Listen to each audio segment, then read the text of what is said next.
Hello दोस्तों, स्वागत है आप लोगों का अपने यूट्यूब चैनल पर। आज के इस वीडियो में हम लोग डिस्कस करेंगे D triple S P, T G T, P G T और पी आर टी का जो पार्ट ए है उसकी तैयारी कैसे करें, कैसे सेल्फ स्टडी करके आप लोग इस पार्ट में अच्छे से अच्छे नंबर गेन कर सकते हैं।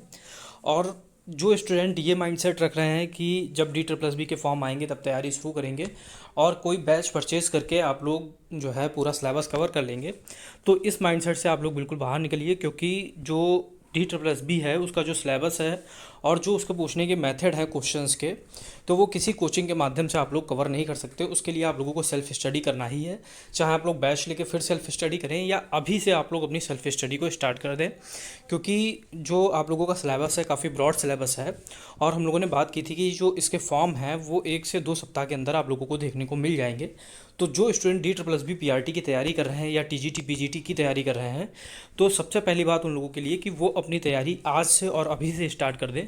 क्योंकि जब आप लोगों के एक बार फॉर्म आ जाएंगे फिर उसके बाद आप लोगों को टाइम नहीं मिलेगा।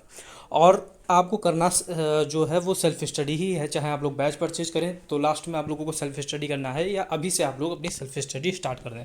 जैसे कि के वी एस में फॉर्म आए, उसके बाद 1 से 2 डेढ़ महीने के अंदर ही पेपर करा लिया गया, फिर बच्चों को टाइम नहीं मिला। यही बिल्कुल सेम चीज़ आप लोगों के साथ डी ट्रिपल एस बी में भी होगी कि जब वैकेंसीज आएंगी, नोटिफिकेशन आएगा, उसके बाद आप लोगों को टाइम नहीं मिलेगा।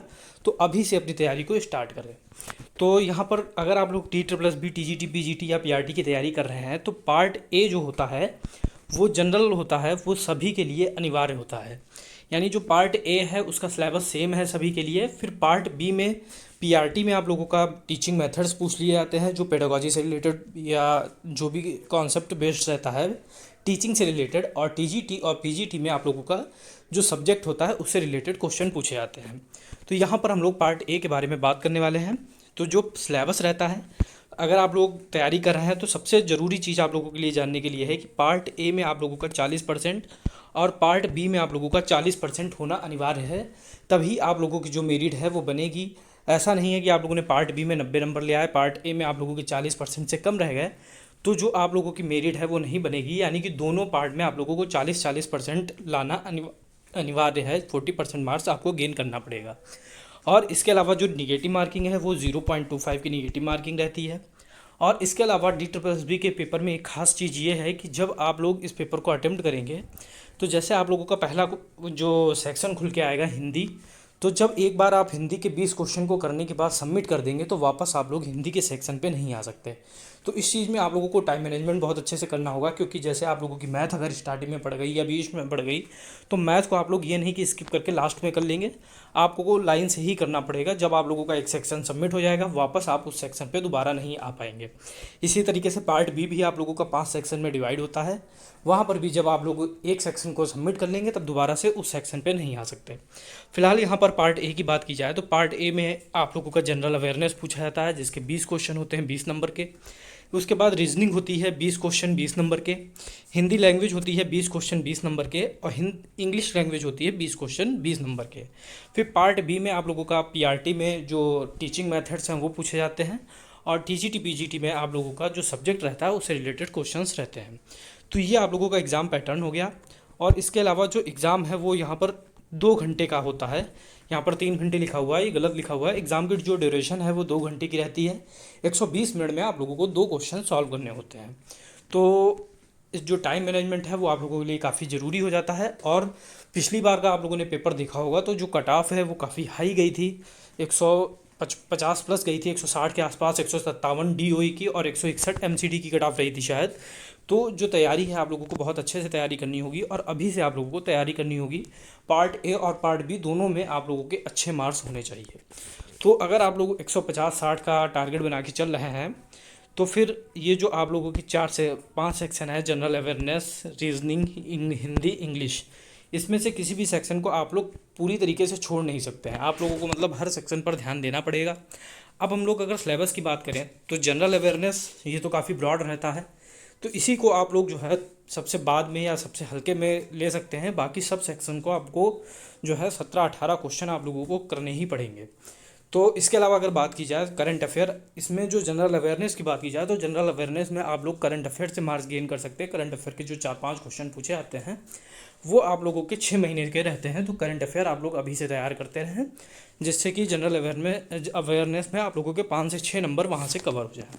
इसके अलावा आप लोगों को हिस्ट्री पढ़नी है, पॉलिटी पढ़नी है, इंडियन कॉन्स्टिट्यूशन पढ़ना है, sports, art and culture, geography, economics, जो जनरल अवेयरनेस का पार्ट रहता है सारी चीज़ें वही हैं।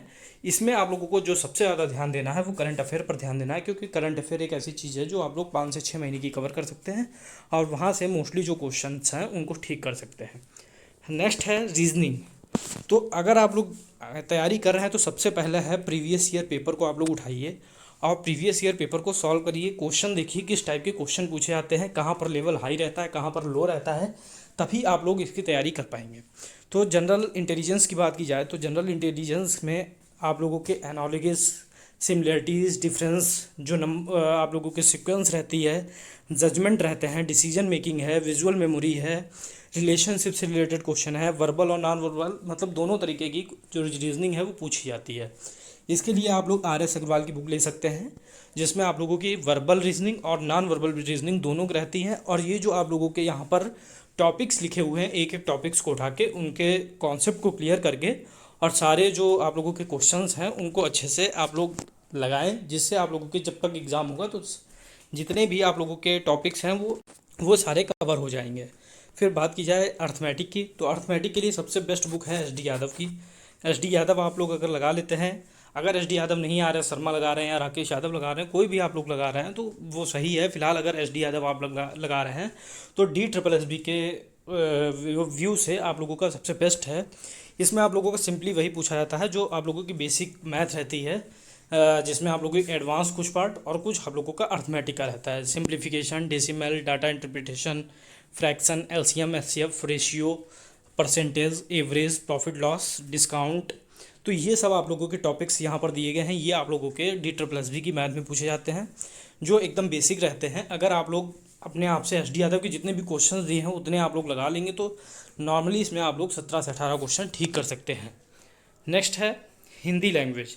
तो हिंदी की बात की जाए तो हिंदी में आप लोगों का वही एक पैसेज रहता है, वन वर्ड सब्स्टिट्यूशन, यानी कि वाक्यांश के लिए एक शब्द, विलोम, पर्यायवाची। इसके अलावा जो आप लोगों के अनेकार्थी शब्द हो जाते हैं। तो इस टाइप के क्वेश्चन जो हिंदी बेसिक आप लोगों की पूछी जाती है, टेड में पूछी जाती है। इसके अलावा KVS में जिस तरीके की हिंदी पूछी गई थी तो उसी तरीके की हिंदी भी यहाँ पर आप लोगों के लिए पूछी जाती है।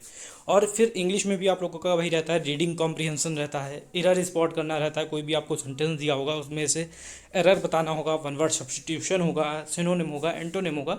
तो इंग्लिश हिंदी के लिए आप लोगों का ये रहता है। तो अगर आप लोग अच्छे से तैयारी करना चाहते हो तो अभी से तैयारी स्टार्ट करें। हिंदी की बात की जाए तो आप लोग आदित्य पब्लिकेशन की बुक से पढ़ सकते हैं।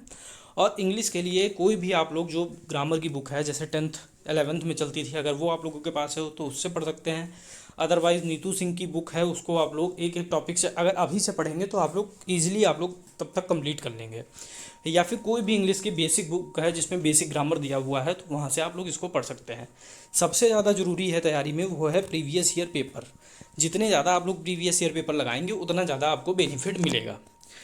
तो ये पार्ट ए की बात हो गई यहाँ पर। तो इसमें आप लोगों को अभी से अपनी तैयारी को स्टार्ट कर देना है और एक एक टॉपिक को करके जितने ज़्यादा से ज़्यादा क्वेश्चन आप लोगों को मिले किसी भी बुक से, उसने आप लोगों को अभी से प्रैक्टिस करना है।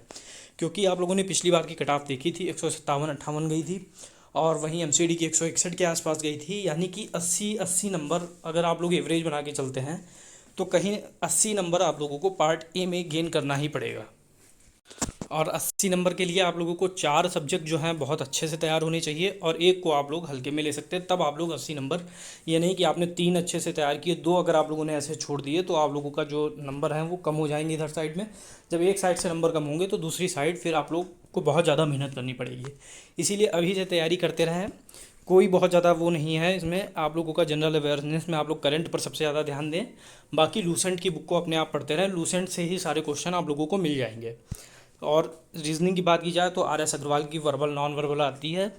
तो जितने ये टॉपिक्स दिए गए एक एक टॉपिक्स करके आप लोग वहाँ से जो कॉन्सेप्ट हैं उनको तैयार कर सकते हैं। फिर लास्ट अर्थमेटिक की बात की जाए तो SD यादव से, और बाकी प्रीवियस ईयर पेपर को तो आप लोग को लगाना ही लगाना है। फिर नेक्स्ट है हिंदी लैंग्वेज। तो हिंदी में आप लोगों का आधे तो पब्लिकेशन हो गई, और इंग्लिश के लिए कोई भी ग्रामर की बेसिक बुक 10th या 11th की, या फिर आप लोग अगर थोड़ी बहुत आती है तो नीतू सिंह की बुक से भी आप लोग पढ़ सकते हैं। तो फ्रेंड्स, ये थी आज की वीडियो। अगर आप लोग DSSB PRT TGT PGT की तैयारी कर रहे हैं तो जनरल पेपर या हो गया, या आप लोगों का जो स्पेसिफिक सब्जेक्ट हो गया, उसकी तैयारी अभी से स्टार्ट कर दें, क्योंकि बाद में आप लोगों को ज़्यादा टाइम नहीं मिलेगा और कंपटीशन बहुत हाई होने वाला है। जैसा कि आप लोगों ने KVS में भी देखा कितनी हाई कट ऑफ जा रही है, और DSSB में जो पिछली बार की कट ऑफ है वो भी बहुत हाई गई थी। तो अभी से आप लोगों को अच्छे से तैयारी करनी पड़ेगी। तो आज से ही आप लोग अपनी तैयारी स्टार्ट कर दें। बाकी प्रीवियस ईयर पेपर आप लोग सबसे ज़्यादा फोकस करें प्रीवियस ईयर पेपर पे। तो फ्रेंड्स, आज की वीडियो में सिर्फ इतना ही। अगर आप लोगों को वीडियो पसंद आया हो तो वीडियो को लाइक करें, साथ ही साथ चैनल को सब्सक्राइब करें। मिलते हैं नेक्स्ट वीडियो में। Thank you.